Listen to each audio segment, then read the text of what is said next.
அண்ணா திரும்பண்ணா வணக்கண்ணா. சிங்கப்பூர்லேருந்து குமரேசன் பேசுகிறேண்ணா. உங்கள் முன்னாடி கொஞ்சம் கொஸ்டின்ஸ் முன்னாடி வைக்கணும்னு ஆசைப்பட்றேண்ணா. அதாவது டிவிக்கே பற்றி ஒரு ஸ்டேட்மெண்ட் வந்து லாஸ்ட்டாக போட்ட ஒரு கூட்டத்தில் சொல்லியிருந்தீங்க. டிவிக்கு 2ஆம் இடம் பிடிக்க போகுது அல்லது முதலமைச்சராக ஆக போகுது அப்படின்னு சொல்லிட்டு ஒரு ஸ்டேட்மெண்ட் முன்னாடி வச்சிங்க. ஏன் 2ஆம் இடம் பிடிக்க போகுது இல்லது முதலமைச்சராக ஆக போகுது அப்படின்றதுல உங்களுக்கு ஏதாவது கருத்து முரண்பாடு இருக்குதா? ஏன் அது வரக்கூடாதா சொல்லுங்கள். இது ஒரு ஜனநாயக கட்சி தானே. 2ஆம் இடம் அல்லது முதலமைச்சராக வரத்துக்கு ஏன் உங்களுக்கு பிடிக்கல? நீங்கள் ஒரு தலித் இயக்கத்தின் ஒரு தலைவராக இருக்கிறீங்க. இந்த திமுக ஆட்சி இந்த 4 வருஷத்தில் தலித் இயக்கத்திற்காக என்ன செஞ்சது? இப்போ வேங்கவயலில் மலத்தை கழிச்சிட்டு அப்படின்னு சொல்லிட்டு ஒரு பிரச்சனை வந்துச்சு. அது தலித் மக்கள் கம்ப்ளைண்ட் கொடுக்குறாங்க. விஜய் வரப்போகிறான்னு தெரிஞ்ச உடனே அடுத்த நாளே தலித் மக்கள் மீதே எஃப்ஐஆர் ஃபைல் பண்ணுறாங்க. கள்ளக்குறிச்சியில் எவ்வளோ பேர் சாராயம் குடிச்சு சேர்த்தாங்க.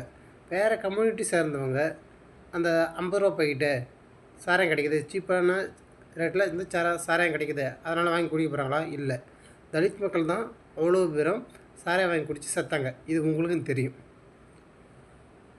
தலித் மக்கள் ரொம்ப கீழே இருக்காங்க. அவங்க மேலே வர்றதுக்கு ஸ்போர்ட்ஸு, கல்வி இது மாதிரி ஏதோ ஒன்று தான் இருக்குது. நல்லா படிக்கிறன்றதுக்காக வீடு பூந்து அடிக்கிறாங்க. கபடி நல்லா விளாட்றான்றதுக்காக வீடு பூந்து அடிக்கிறாங்க. ஒரு ராயல் என்ஃபீல்டு பைக் வாங்கி ஓட்டுறாங்க, ஊருக்குள்ளே ஓட்டுறாங்க. நீ எப்படா ஓட்டலான்னு சொல்லிவிட்டு ஆதிக்கமான அவங்க கையை விட்டுறாங்க. இந்த நிலைப்பாடெல்லாம் நீங்கள் என்ன பார்க்குறீங்க? திமுக ஆட்சியில் இவ்வளோ கொடுமைகள் நடக்குது. அப்படி இருந்து நீங்கள் 2026 ஜெயிப்பாங்க அப்படின்னு சொல்லிட்டு அவங்களுக்கு ஏன் முட்டு கொடுக்குறீங்க?